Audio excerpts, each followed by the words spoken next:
Millions of Thais are voting in snap elections this Sunday. The country has churned through three prime ministers in the past 3 years.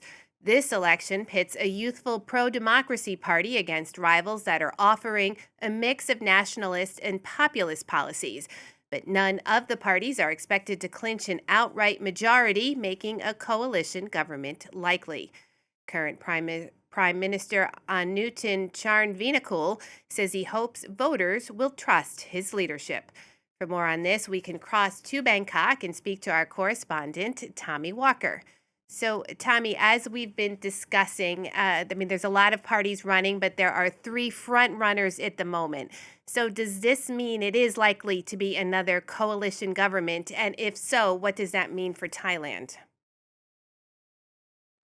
Yes, well, those are the predictions. There's like a three-horse race, if you like, for the government. Here in Thailand, you've got the People's Party, which are the reformers, the the successors to the two parties that were dissolved and banned from politics in the last 6 years. They have got a big youth support throughout Thailand. They want to reform parts of the military, the education system. You've got the Bumchai Thai Party, led by caretaker Prime Minister Anutin Charnvirakul, and he has vowed to protect Thai sovereignty. And then you've got the Per Thai Party, who have dominated Thai politics for the past 2 decades. Their founder, Thaksin Shinawatra, is currently in jail, but his daughter, Patontan Shinawatra, was removed as Prime Minister last year. So there are three major parties fighting for this out. I mean, no one really expects one of them to get a majority, which is 250 votes of the seats in Thailand's lower house of 500 MPs.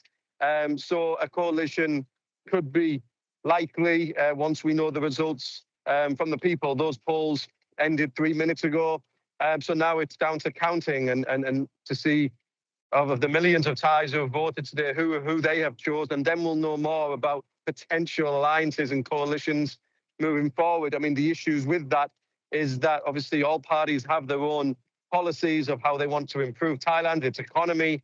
And of course, if you've got a coalition, then perhaps not the parties might not be able to see through their promises because of those alliances they'll have to make.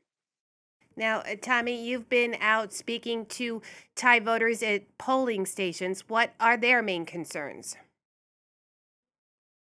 I think the economy is on most people's minds. I mean, Thailand's economy, its growth hasn't really kicked on in recent years. It's got a slow forecasted growth for this year, considering the size of the country and where it was 20 years ago, the potential of the country.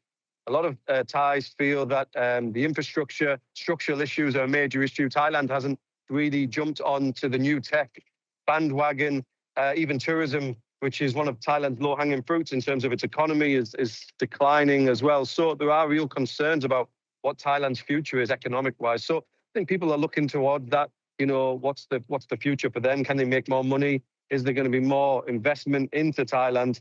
Politics aside, that is one big concern for the millions of people here. You have to think of we're in Bangkok, in the capital, where people might live a little bit better life than some people in rural areas in the north and the south of the country, where farming and sort of agricultural jobs are the only way out, really. But still, are not prosperous enough, for the people that they would like. So, the economy is certainly on people's minds. And Tommy, finally, there's something else on the ballot, a referendum on rewriting the military backed constitution. What more can you tell us about that?